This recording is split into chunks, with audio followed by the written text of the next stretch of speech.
네, 오늘 우리가 이 자료를 깊이 파헤쳐 보기에 앞서서 지금 이 이야기를 듣고 계신 여러분께 질문을 하나 드리고 싶습니다. 75세의 나이, 여러분은 지금까지 살아오며 완벽하게 보장된 안전, 거대한 재산, 그리고 나를 지켜줄 아주 든든한 가문을 모두 갖추고 있습니다. 네, 아주 부러운 상황이죠. 그렇죠. 그런데 어느 날 갑자기 이 모든 걸 전부 불태워버리고 지도 한 장 없이 사막으로 걸어 들어가라는 어떤 목소리를 듣게 됩니다. 지금 듣고 계신 여러분이라면 이 무모한 짓을 진짜 실행에 옮기시겠습니까? 아마 대부분의 사람들은 그 목소리를 무시하거나 그냥 내가 피곤해서 환청을 듣나 보다 그렇게 치부하면서 일상의 안전을 택하겠죠. 네, 저라도 당장 병원부터 갈 것 같거든요. 그러니까요. 하지만 오늘 우리가 심층적으로 탐구해 볼 이 고대 텍스트는요. 실제로 이 모든 생존의 안전망을 다 버리고 짐을 싸버린 한 남자의 아주 생생한 기록입니다. 맞습니다. 보통 이런 고대 문헌이나 그 종교적인 텍스트를 떠올리시면 되게 매끄럽게 포장된 위인전을 기대하기 마련이잖아요. 흔들리지 않는 신념이나 결연한 도덕성, 뭐 그런 것들이죠. 네, 막 깔끔하고 완벽한 승리 같은 거요. 그런데 오늘 다룰 이 아브람이라는 인물의 여정은 그런 전형적인 영웅서사랑은 거리가 아주 멉니다. 맞아요. 완벽한 믿음의 도약을 보여준 바로 직후에 지극히 인간적이고 치명적인 그 생존의 두려움 앞에서 진짜 바닥까지 추락하는 어떤 극적인 심리 보고서에 가깝거든요. 네, 고향을 떠나서 낯선 땅에 도착하고 또 기근을 피해서 이집트로 도망을 쳤다가 거기서 쫓겨나기까지. 오늘 우리는 이 텍스트에 나타난 모순투성이 행적들을 하나하나 짚어가면서요. 한 인간이 거대한 약속과 극단적인 위기 사이에서 어떻게 변모하는지 집중적으로 파헤쳐 볼 겁니다. 네, 이 롤러코스터 같은 여정의 시작은 텍스트에 기록된 아주 단호한 명령 한 줄에서 출발합니다. 여호와가 아브람에게 지시를 하죠. 너는 너의 고향과 친척과 아버지의 집을 떠나 내가 네게 보여줄 땅으로 가라. 그리고 그 대가로 엄청난 약속을 덧붙입니다. 큰 민족을 이루고 이름을 창대하게 하며 그 자신이 복 그 자체가 될 것이란 약속이죠. 저는 여기서 아브람이 진짜 75세의 나이에 아내 사레와 조카 롯 그리고 자기가 모은 모든 사람과 소유를 이끌고 출발했다는 게 놀랍거든요. 네, 근데 여기서 우리가 주의할 점이 있습니다. 현대인의 관점으로 이 장면을 그냥 더 나은 환경을 찾아서 이민을 갔구나. 이렇게 읽으면 완전히 오류를 범하게 되는 거거든요. 아, 이민 가는 거랑은 무게감이 좀 다른가요? 완전히 다르죠. 고대 근동 사회의 시스템을 이해하셔야 하는데요. 그 당시에 친척과 아버지의 집, 그러니까 시족 공동체라는 건 지금의 가족 개념을 훨씬 뛰어넘는 절대적인 방어막이었습니다. 아, 그럼 거의 뭐 생존 그 자체와 직결된 문제였겠네요. 맞습니다. 고대 사회에서 가문은 유일한 경찰이자 은행이자 법원이었어요. 나를 외부의 맹수나 적들로부터 지켜주고 기근이 왔을 때 먹을 걸 나눌 수 있는 유일한 경제적 안전망인 거죠. 와, 근데 그걸 자발적으로 끊어냈다는 거잖아요. 그러니까요. 자신의 극단적인 취약 상태로 내던진 겁니다. 길가에서 강도를 만나서 죽어도 범인을 찾아줄 사람조차 없는 완벽한 무방비 선태로 걸어 들어간 거죠. 진짜 법의 테두리 밖으로 스스로 걸어나간 거나 다름없네요. 게다가 제가 텍스트를 보면서 소름 돋았던 게 목적지도 명확하지가 않아요. 보여준 땅이 아니라 보여줄 땅이라고 되어 있더라고요. 네, 어디로 가야 할지도 정확히 모르면서 평생 부어온 생명보험을 그냥 해지해버린 겁니다. 야, 이건 막 요즘으로 치면 은퇴를 앞두고 연금 다 보장된 대기업 임원이 갑자기 재산 다 처분하고 사업계획서 하나 없이 어떤 거대한 존재가 나한테 엄청난 아이템을 줄 거라는 그 느낌 하나만 믿고 실리콘밸리로 떠나는 벤처 창업 느낌 아닌가요? 그 비유가 아주 적절한데요. 근데 거기에 당시 시대상을 하나만 더 추가하자면 이 미지의 땅으로 꺼나는 건 벤처 창업자가 파산하는 것보다 훨씬 더 즉각적이고 물리적인 생명의 위협이 뒤따르는 일이었습니다. 아, 실패하면 그냥 은행 빚을 지는 게 아니라 일가족이 몰살당할 수도 있는 거군요. 맞아요. 그러니까 절대적인 신뢰와 자기 확신 없이는 첫 발걸음조차 뗄 수 없는 그야말로 완벽한 미지로의 도약이었던 겁니다. 와, 그렇게 모든 걸 걸고 마침내 약속의 땅에 도착을 했습니다. 가나안 땅 세겜의 모래상수리 나무라는 곳이죠. 근데 막상 도착해보니까 상황이 아주 당황스럽습니다. 네, 텍스트가 아주 건조하게 기록하고 있죠. 그때 가나안 사람이 그 땅에 거주하였더라. 잠깐만요. 저는 솔직히 이 대목에서 납득이 잘 안 갑니다. 아니, 너를 위해 준비한 땅이라는 말 하나 믿고 온 가족 목숨 걸고 왔잖아요. 근데 와보니까 텅 빈 낙원이 아니라 이미 남들이 떡하니 성벽 짓고 살고 있는 거예요. 그렇죠. 황당하죠. 여러분이라면 어떠시겠어요? 저 같으면 당장 하늘 쳐다보고 약속이 다르지 않냐, 이거 사기 아니냐, 막 화를 내거나 적어도 엄청나게 의심했을 것 같거든요. 아브람은 어떻게 반응했나요? 상식적으로는 막 군대를 일으켜서 땅을 뺏으려 하거나 아니면 절망해서 다시 고향으로 돌아가야 맞겠죠. 그게 인간의 자연스러운 반응이니까요. 네, 당연히 그래야죠. 하고 그냥 재확인만 해줍니다. 놀랍게도 아브람은 여기서 무기를 드는 대신에 그곳에 첫 번째 제단을 쌓습니다. 재단을요. 그럼 당장 그 원주민들을 몰아낼 수 없으니까 일종의 상징적인 행위 같은 걸 한 건가요? 정확히 보셨습니다. 아브람한테는 그 강력한 거주민들을 물리적으로 몰아낼 힘이 전혀 없었거든요. 그냥 소수의 무리를 이끄는 힘없는 이방인이었으니까요. 아, 그래서 싸우는 대신 재단을 쌓은 거군요. 네, 여기서 제단을 쌓는다는 건 물리적인 정복 대신에 이 낯선 땅 한복판에서 영적인 소유권을 주장하는 치열한 영적 투쟁의 행위입니다. 이 땅의 진짜 주인은 신과 맺은 언약에 있다는 걸 선언한 거죠. 오, 척박한 현실 위에다가 영적인 소유권의 깃발을 딱 꽂은 셈이네요. 근데 텍스트를 좀 더 자세히 보면요. 아브람이 한 곳에 정착을 못하고 점점 남방으로 옮겨갔다 이렇게 나오거든요. 네, 깃발은 꽂았지만 정작 편히 쉴 곳은 없었던 거죠. 그러니까요. 남방으로 갔다는 게 구체적으로 어떤 의미인가요? 이 남방, 즉 네겝이라는 지역의 생태를 아시면 이 문장의 진짜 무게가 다가오실 겁니다. 네겝은 가나안의 비옥한 중심지에서 밀려난 아주 척박하고 건조한 사막의 경계선입니다. 아, 물도 부족하고 농사짓기도 힘든 곳이요. 네, 생존의 마지노선 같은 곳이죠. 거대한 약속을 품고 왔지만 현실은 그 중심부에 뿌리 내리지 못하고 주변부로 밀려나서 불안정한 유목 생활을 해야 했던 겁니다. 그 고단함이 점점 남방으로 옮겨갔다. 이 한 문장에 다 응축되어 있는 거죠. 와, 영적인 선언은 되게 고결하고 멋있었는데 현실의 삶은 철저히 변두리로 내몰리고 있었네요. 아름다운 신앙이 당장의 배고픔을 해결해주지 않잖아요. 맞습니다. 그리고 결국 그 네겝이라는 경계선에서 아슬아슬하게 버티던 아브람에게 아주 치명적인 재난이 닥쳐옵니다. 가나안 땅에 기근이 심하게 든 거죠. 그래서 그 얇은 생존의 줄마저 끊어져 버리니까 아브람은 살기 위해서 약속의 땅을 등지고 이집트, 애굽으로 내려갑니다. 여기서 왜 수많은 곳 중에서 하필 이집트였는지를 좀 짚어볼 필요가 있습니다. 가나안은 전적으로 하늘에서 내리는 비에 의존하는 천수답 농업 규조였거든요. 비가 안 오면 그냥 다 말라 죽는 거네요. 그렇죠. 반면에 이집트는 매년 범람하는 나일강이라는 마르지 않는 수원을 가진 거대한 제국이었습니다. 고대 근동에서 기근이 오면 이집트는 언제나 사람들의 최후의 피난처였어요. 아, 생존을 위한 아주 절박하고 자연스러운 이동이었군요. 그런데 이 피난길에서 이집트 국경이 가까워지니까 아브라함이 기근과는 또 다른 지극히 인간적인 공포에 사로잡히게 됩니다. 네, 자기 아내 사례 때문이었죠. 맞아요. 아내가 너무 아름다워서 이집트 사람들이 그녀를 차지하려고 남편인 자신을 죽을지도 모른다고 겁을 먹은 겁니다.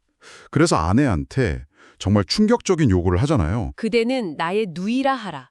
그러면 내가 안전하고 내 목숨이 보존되리라 라고 하죠. 철저하게 계산된 생존 본능입니다. 근데 저는 여기서 궁금했던 게 그냥 겁이 났으면 막 밤에 몰래 도망을 치거나 얼굴에 숯검정이라도 칠해서 변장을 시키지 왜 하필 누이라고 포지션을 바꾼 건가요? 그게 바로 고대 사회의 가부장적인 결혼 풍습과 관련이 있습니다.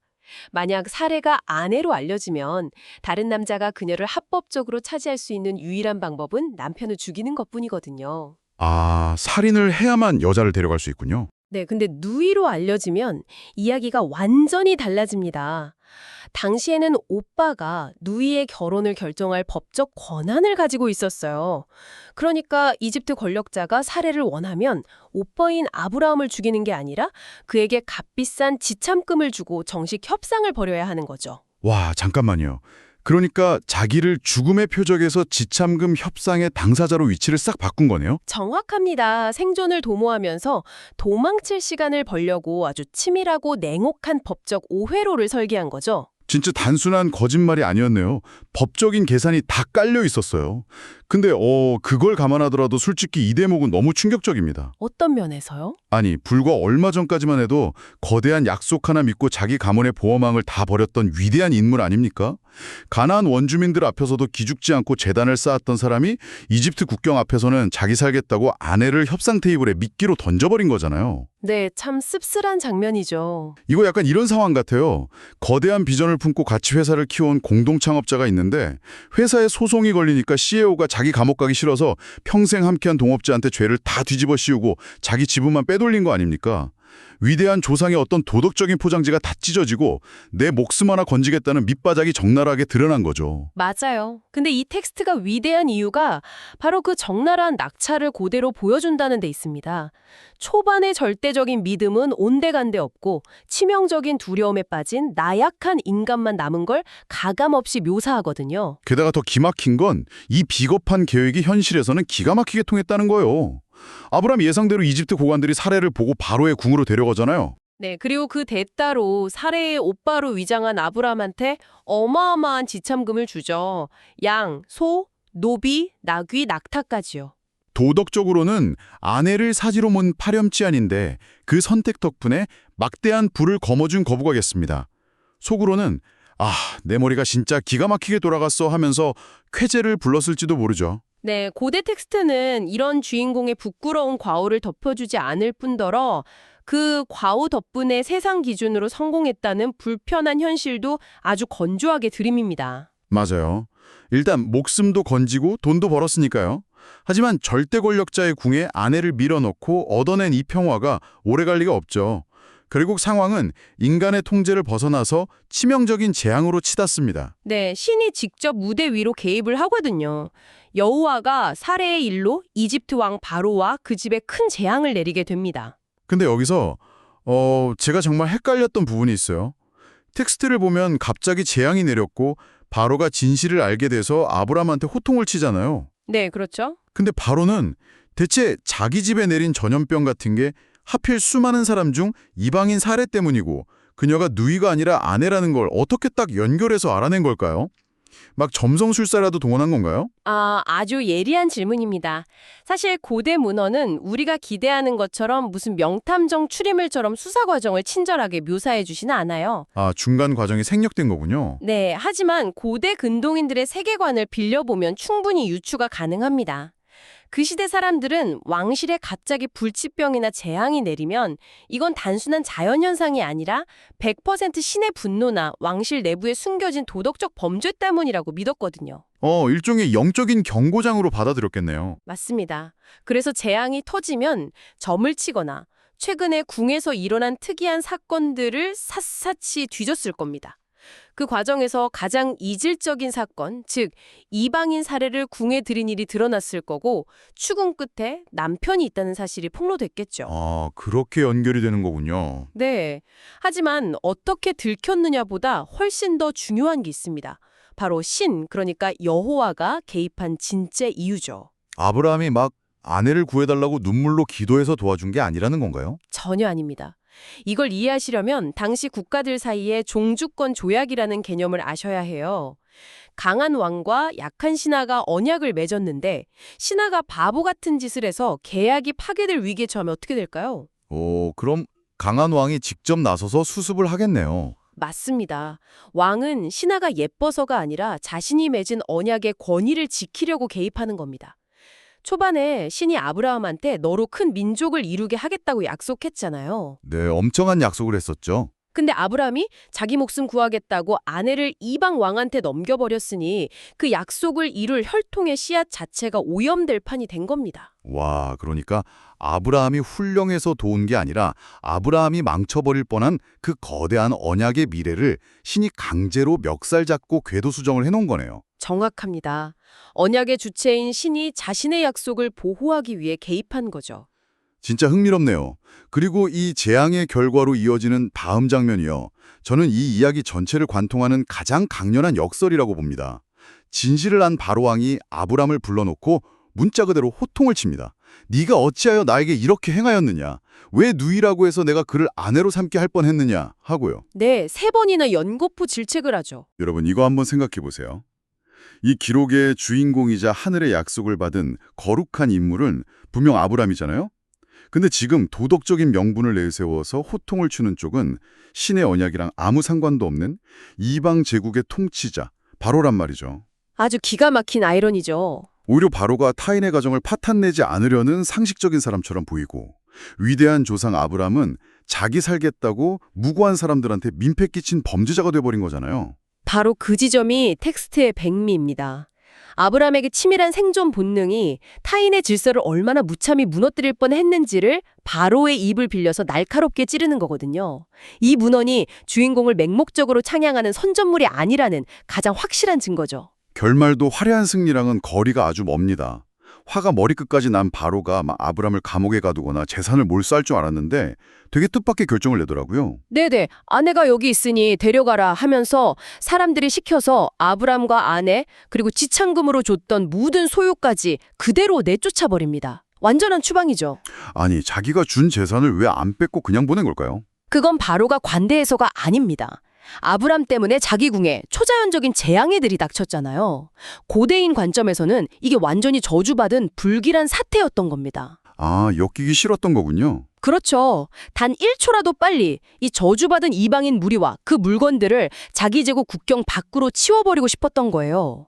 재산과 목숨은 건졌지만 군대에게 등 떠밀려서 수치스럽게 도망쳐 나와야 했던 치욕스러운 추방이었습니다. 와, 처음 하란에서 모든 걸 걸고 출발했던 그 웅장한 모습이 이집트 국경을 넘을 때는 이렇게 황급하고 부끄러운 뒷모습으로 끝나버렸네요. 여러분, 오늘 우리는 이 고대 문헌을 통해 한 인간 안에 공존하는 두 가지 극단적인 모습을 추적해봤습니다.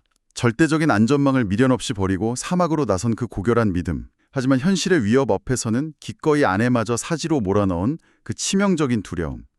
이 두 모습이 완벽히 똑같은 한 사람의 것이었거든요. 참 많은 걸 생각하게 하죠. 네, 지금 이 방송을 들으시는 여러분은 어떠신가요? 살아가면서 기근이라는 이름의 거대한 현실적 장벽을 만났을 때 내가 지키고자 했던 원칙을 생존이라는 핑계로 어디까지 타협해 보신 적이 있나요? 사실 이런 이상과 현실의 충돌은 수천 년 전 아브람 혼자만의 문제가 아니잖아요. 오늘날의 우리도 삶에서 크고 작은 이집트의 위기를 만나고 때로는 속임수의 유혹에 처참하게 무너지기도 하니까요. 그 뼈아픈 모순을 가감 없이 보여준다는 게 이 문헌이 오늘날까지 유효한 이유일 겁니다. 맞습니다. 자, 오늘의 심층 탐구를 만미하면서요. 여러분이 혼자 곰곰이 씹어보실 만한 화두를 하나 던져드리고 싶습니다. 이집트에서 수치스럽게 쫓겨난 아브람. 하지만 역설적이게도 그의 손에는 비겁한 타협의 대가로 얻어낸 막대한 가축들과 수많은 이집트 출신의 노비들이 쥐어져 있었습니다. 엄청난 부를 이끌고 나온 거죠. 네, 과열 생존을 위해 도덕성을 희생하고 얻어낸 이 거대한 전리품들이 그의 남은 여정에 든든한 축복이 되어줄까요? 아니면 훗날 그의 발목을 잡는 거대한 갈등의 불씨가 될까요? 이 질문을 여러분께 남겨두면서 저희가 오늘 준비한 텍스트 이면의 이야기는 여기서 마치겠습니다. 함께 해주셔서 감사합니다.